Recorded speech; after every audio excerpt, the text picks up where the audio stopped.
going to give you a glimpse in my past. It's not like a past like with Patty Wilkinson in Florida a year and a half ago or so. She did a history about my life, and then a couple years ago, probably 3 years ago, I told a lot of my life story. But this is I'm where I grew up, and I want to give you a glimpse of this place. So this is got to get me out of here somewhere. What? How do I do this? Like that, I guess. So this is some that we used to. It would take us 2 days to mow this in our little pond there. I used to swim in there when I was younger. The woods, I'd hike, motorcycle. We'd have fires up there, camp, hunt. This great little shot of a waterfall I took the other day. There's a little waterfall back there. But so this is a little of where I grew up, the surroundings with the woods. And if you listen or when I'm quiet, maybe you'll hear some ducks. Those birds, like, is that a loon? Is it a mourning dove? Oh, I don't know. And some other sounds here. There is a little bit of traffic. It's kind of a back road, but I think we can deal with that. Um, that's just, I had a story where there was a friend I had in school that I took out a little rowboat out to the pond. Call it a pond, not a lake. And he was deathly scared of water. He was very afraid of water because his mom had raised him to be afraid of water because she had like a brother that had drowned. And so she was so deathly afraid of water, she passed that on to her children. So, anyways, I took this rowboat and took him out in our little pond. And I thought, this is when I'm pretty young, I'm going to break the fear of water on him.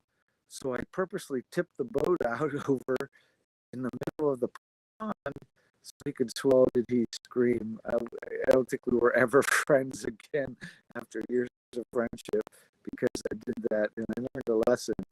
Maybe not always the right thing to put people in a situation they're afraid of until they break fear in their heart, and then you can go from there.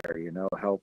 Okay, let's take you swimming, and let's go ankle deep, knee deep, waist deep, and break that. Not you just dump them in over their head or whatever. Joel and Mock sent me something this morning from I believe the book is Indestructible, and I wanted to read a little from that. This is going to be a short morning. It says here in this book, Indestructible, it says, I have looked in the spirit of every place I go has a different history and culture. Every place has different strengths and weaknesses. Every place is different. And every different challenges and issues. Every place is different. Something about it is the same. There are always good things happening. There are always bad things happening in the spirit realm, right? It's natural in the spiritual realm. The spiritual realm is great,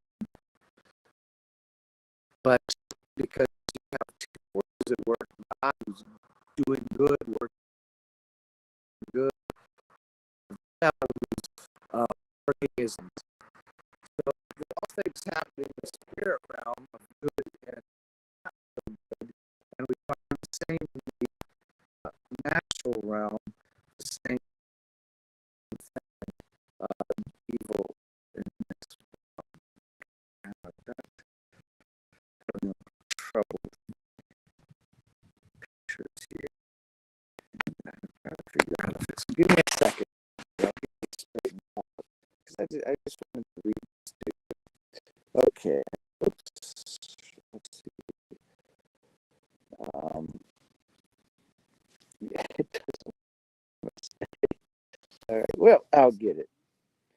Okay, here we go. So I'm going to the second part of reading this little section here. Don't cover the mic or the camera with your finger. Oh, it shrunk on me again. Okay.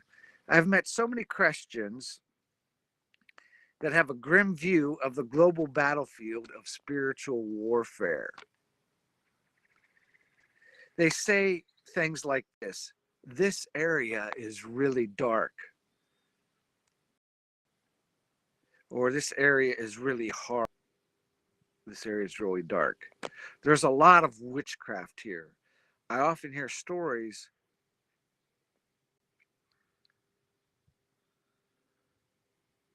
of decades of exhausting work trying to beat back darkness.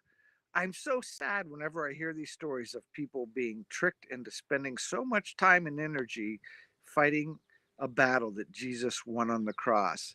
And I've seen this, and maybe if you've been around at all, you've seen this.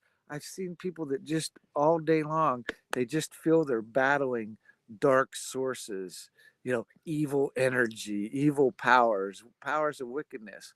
But we must recognize that Christ overcame them all, and only through him overcome, because he overcame. So we are overcomers in Christ. That's what we need to understand. We are greater than the circumstances, because greater is he that is in you than he that is in the world. So let me read this next thing. While it is true that darkness abounds more in some places than in others, focusing on that darkness is almost always a distraction.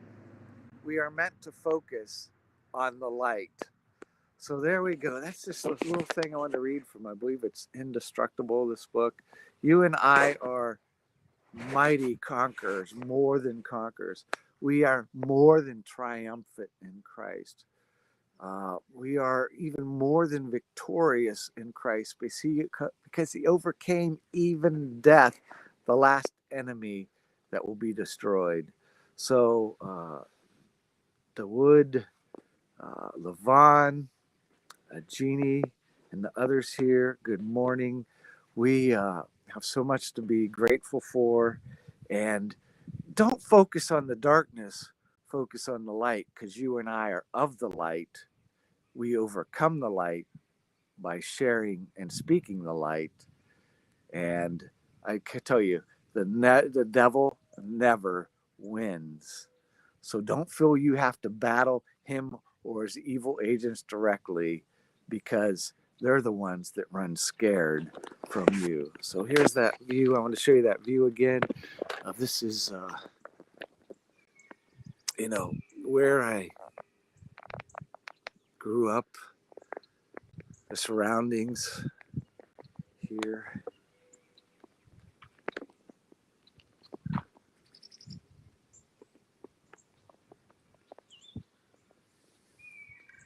It was just a beautiful place. And my